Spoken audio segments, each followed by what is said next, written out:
নতুন নিয়ম অনুযায়ী বিচার ছাড়াই 1 বছর পর্যন্ত জেল হতে পারে। অ্যারেস্ট করার জন্য পুলিশের আশঙ্কাই যথেষ্ট।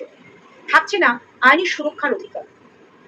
আন্দোলন, প্রতিবাদ, বিক্ষোভ সবেতেই সমাজ বিরোধী আখ্যা দেওয়া যেতে পারে। সম্প্রতি ক্ষোভ করার নিদানও রয়েছে। এখন কথা হচ্ছে, সুপ্রিম কোর্টের রায় রয়েছে কোনো ব্যক্তিকে গ্রেপ্তারের আগে লিখিত কারণ দর্শাতে হবে। সেক্ষেত্রে গুন্ডা দমন বিলের এই যে সন্দেহের বশে গ্রেপ্তারের যে প্রস্তাবনা, সেটাই তো আইনানুগ ভিত্তি নিয়েই প্রশ্ন উঠে যাচ্ছে। বর্তমান মন্ত্রিমণ্ডলীর প্রধানের বিরুদ্ধে আইপিএস এর 39টি কেস রয়েছে, 6টি বিএনএস কেস রয়েছে, যার মধ্যে সেক্সুয়াল হ্যারাসমেন্টের কেসও রয়েছে। বর্তমান এক মন্ত্রীর বিরুদ্ধে 16টি ক্রিমিনাল কেস রয়েছে।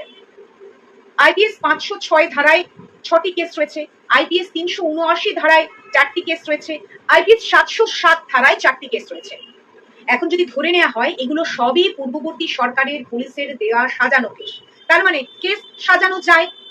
মন্ত্রী আমলারা যতই সাজানো কেস থেকে সহজে ছাড়া পেয়ে যান না কেন, সাধারণ মানুষের ক্ষেত্রে এই কেস যে সাজানো তা প্রমাণ করা খুব কষ্টকর ব্যাপার। তারপরে যে নিদান এলো যে সন্দেহের বশেই কাউকে গ্রেপ্তার করা যাবে, কিন্তু এক প্রকার অঘোষিত ইমার্জেন্সি। এর মানে কি দাঁড়াচ্ছে? সরকার প্রতিবাদ চায় না।